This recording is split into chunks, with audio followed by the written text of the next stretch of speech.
अस्सलाम वालेकुम and welcome students. First year chemistry chapter number 5 हम कंटिन्यू करेंगे। लास्ट लेक्चर में हमने Bohr's model of an atom study किया था। नेक्स्ट हम स्टडी करेंगे कि बोर ने किस तरह से डिराइव किया था रेडियस ऑफ ऑर्बिट।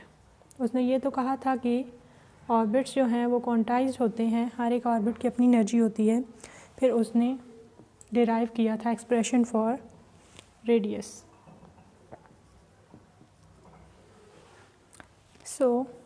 जैसे कि उसने कहा था कि सेंटर में न्यूक्लियस है और न्यूक्लियस के आसपास जो है ऑर्बिट में इलेक्ट्रॉन रिवॉल्व कर रहा है और क्वांटाइज्ड जो है ऑर्बिट्स प्रेजेंट हैं, यानी कि हर ऑर्बिट की अपनी एनर्जी है। ये जो इलेक्ट्रॉन है इस पे दो फोर्सेस एक्ट कर रही हैं। एक तो फोर्स ऑफ अट्रैक्शन न्यूक्लियस की तरफ, उसको हम कहेंगे फोर्स ऑफ अट्रैक्शन, और कूलम्स फोर्स ऑफ अट्रैक्शन। तो उसको हम किस तरह से लिखेंगे? Force of attraction, force of attraction किसके इक्वल है? Z(E²/4 पाई एलिप्स नॉट और E0r²। इसी तरह से ये इलेक्ट्रॉन एक ऑर्बिट में रिवॉल्व कर रहा है, तो इस पे यहाँ पे एक फोर्स लगेगी जिसको हम कहेंगे सेंट्रीफ्यूगल फोर्स। सेंट्रीफ्यूगल फोर्स जो कि इक्वल टू होगी mv²/r।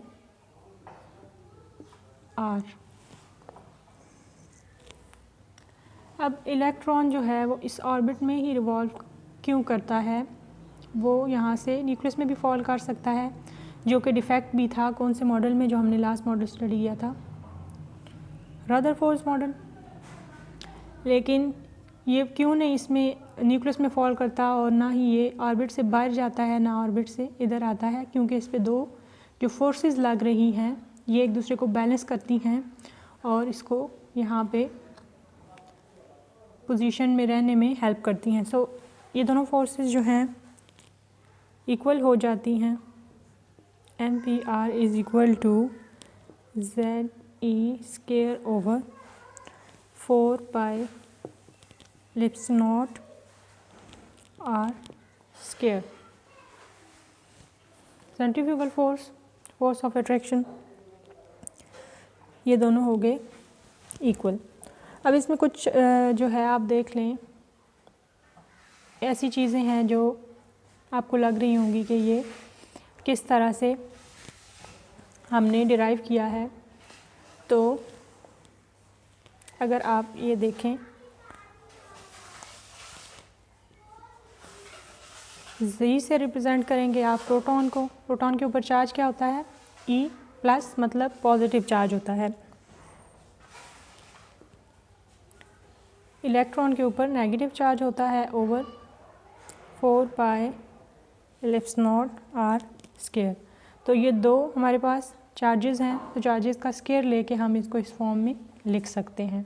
क्योंकि यहाँ पे बात पॉजिटिव चार्ज और इलेक्ट्रॉन की हो रही है, तो ये फोर्स को हम पहले इस तरह से लिखते हैं एंड देन इस तरह से इसको फाइनल फॉर्म में लिखते हैं। तो ये दोनों फोर्सेस हो गई हैं इक्वल। तो अगर हम दोनों साइड पे रेडियस को, एक रेडियस को यहाँ से और एक इसको कैंसिल कर दें तो यहाँ पे एक ही रेडियस रह जाएगा। तो इक्वेशन सिंप्लीफाई होकर हमारे पास आ जाएगी mv² = Z(E²/4 pi ellipse not r। इसके बाद नेक्स्ट स्टेप में अगर हम रेडियस को इधर ले आएँ तो क्या होगा? mv² को हम नीचे लिख सकते हैं Z(E²/4 pi ellipse not mv²। अब इस इक्वेशन में आप वेलोसिटी और रेडियस का अगर रिलेशन समझना चाहते हैं तो आप देखें कि ये इन्वर्सली रिलेटेड हैं। r is inversely related to square of velocity, यानी कि अगर रेडियस कम होता है तो वेलोसिटी 2 टाइम्स इंक्रीज़ हो जाएगी।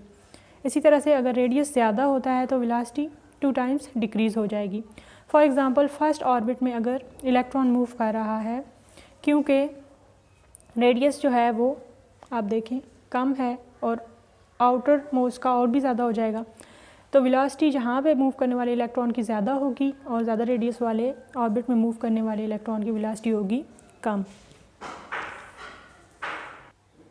सो बोर ने क्या लास्ट लेक्चर में हमने देखा था कि मोमेंटम को उसने रिप्रेजेंट किया था NH/2π। सो दिस n, ये n की जो वैल्यू है ये चेंज होती जाएगी, तो हर एक ऑर्बिट का मोमेंटम चेंज होता जाएगा। लेकिन इम्पॉर्टेंट थिंग इज़ दैट कि हमें यहाँ पे वेलोसिटी नज़र आ रही है। सो अगर हम वेलोसिटी का फॉर्मूला डिराइव करना चाहें तो हम लिख सकते हैं v = NH/2π और mr को यहाँ पे हम इस तरह से ले आएंगे। अब हम वेलोसिटी का ले लें स्केयर, तो दोनों साइड पे स्केयर हो जाएगा, तो हमारे पास क्या v² की वैल्यू आ जाएगी n² h² और 4π² m² r², इस तरह से आएगा। सही हो गया।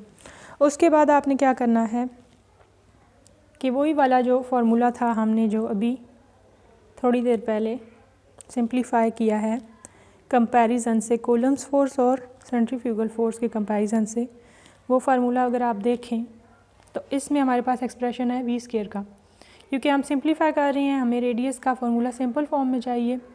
अब हम v² इसमें पुट कर देंगे, तो v² क्योंकि इन्वर्स में है, तो ये जो हमारे पास टर्म है इसको हम इन्वर्स करके यहाँ पे पुट करेंगे इस जगह पे, तो ये समझें कि हमने यहाँ पे इसको इसी फॉर्म में पेस्ट किया, एंड देन अगर इसको ऊपर लेके जाना है तो ये उलट हो जाएगी। तो यहाँ पे हम इसको लिखेंगे तो इसको ऑपोजिट लिखेंगे। होप्स हो के आपको समझ आ रही होगी। अगर फिर भी आपको समझ नहीं आ रही तो आप कमेंट सेक्शन में पूछ सकते हैं। तो यहाँ पे आपने ये इसी तरह से लिख लेना है 4π एलिप्स नॉट m। v² नहीं लिखना क्योंकि v² हम ऑलरेडी ओपन कर चुके हैं।